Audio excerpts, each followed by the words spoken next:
Assalamualaikum warahmatullahi wabarakatuh. Perkenalkan, saya Siva Mutiara Gia Sofia dari Prodi Bahasa Asing Terapan Angkatan 2020 Universitas Diponegoro dengan NIM 40020520650042 akan mempresentasikan materi larangan nikah beda agama untuk memenuhi tugas mata kuliah Pendidikan Agama Islam yang diampu oleh Bapak M. Lia Ulami. Kita memiliki kodrat untuk hidup secara bersama-sama. Bagaimana perbedaan yang dimiliki oleh setiap orang, dalam Islam sendiri telah dijelaskan secara eksplisit bahwa umat Islam wajib untuk menghormati sesama dan saling hidup antara satu sama lain, atau disebut juga dengan ukhuwah insaniyah. Akan tetapi, seiring berjalannya zaman yang disebabkan oleh globalisasi dan juga perubahan cara pandang secara budaya, toleransi antara umat beragama ini berubah menjadi melawan arus. Salah satu contohnya yakni pernikahan berbeda agama. Pada masa sekarang, pernikahan dianggap sah apabila telah mendapatkan pengakuan dari negara. Peraturan untuk mendapatkan pengakuan antara negara satu sama lain tentu berbeda-beda. Di dalam negara Indonesia sendiri, memiliki salah satu sila Pancasila yang berbunyi ketuhanan yang Maha Esa. Maka pernikahan tidak dianggap sebagai menyatukan kehidupan jasmani, namun juga rohani. Pernyataan ini diperkuat setelah adanya Undang-Undang Nomor 1 Tahun 1974 tentang perkawinan dalam pasal 2 ayat 1. Dinyatakan bahwa tidak ada perkawinan di luar hukum masing-masing agama dan kepercayaannya.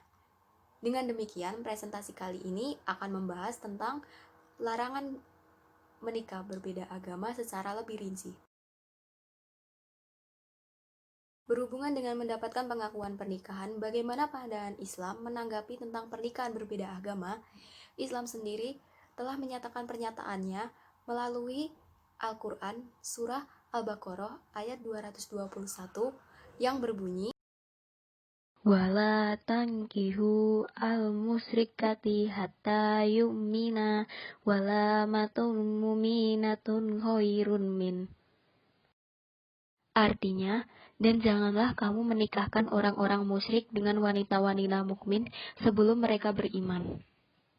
Serta Surah Al-Mumtahanah ayat 10 yang berbunyi, Wala tumsiku bi isamil kawafiri was'alu ma anfaqtum wal yas'alu ma anfaq.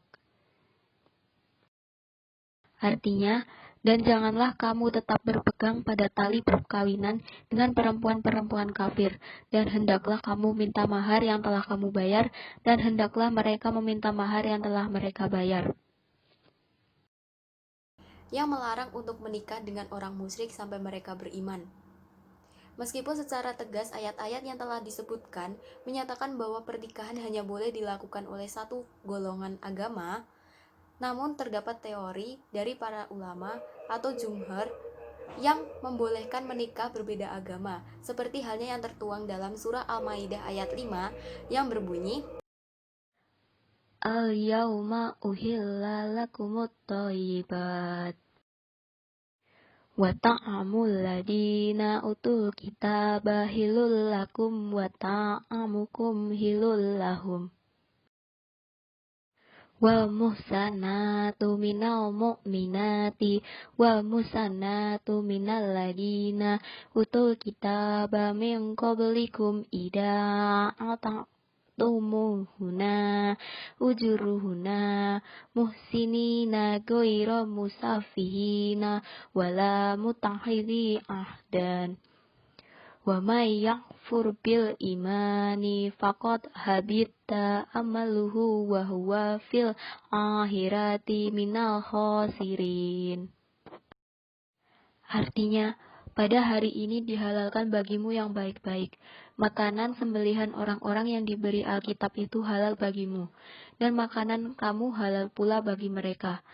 Dan dihalalkan mengawini wanita yang menjaga kehormatan di antara wanita-wanita yang beriman dan wanita-wanita yang menjaga kehormatan di antara orang-orang yang diberi Alkitab sebelum kamu.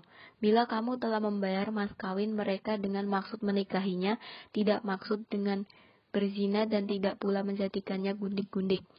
Barang siapa yang kafir sesudah beriman, tidak menerima hukum-hukum Islam, maka hapuslah amalannya dan ia di hari kiamat termasuk orang-orang merugi.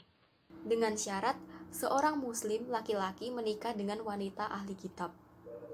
Adapun jika keadaannya terbalik, yakni wanita muslim hendak menikah dengan laki-laki kafir, hukumnya tidak diperbolehkan.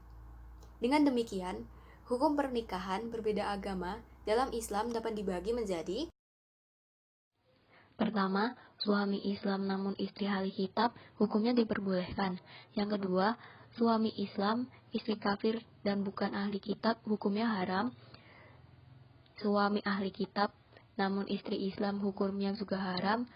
Dan istri Islam, namun suami kafir bukan ahli kitab, hukumnya juga haram. Jadi, dapat disimpulkan bahwa Islam melarang dengan adanya pernikahan berbeda agama. Walaupun terdapat opsi bahwa laki-laki dapat menikah dengan wanita ahli kitab, namun alangkah lebih baik jika laki-laki muslim menikah dengan wanita muslimah juga. Demikian presentasi dari saya. Mohon maaf apabila terdapat kesalahan kata. Wassalamualaikum warahmatullahi wabarakatuh.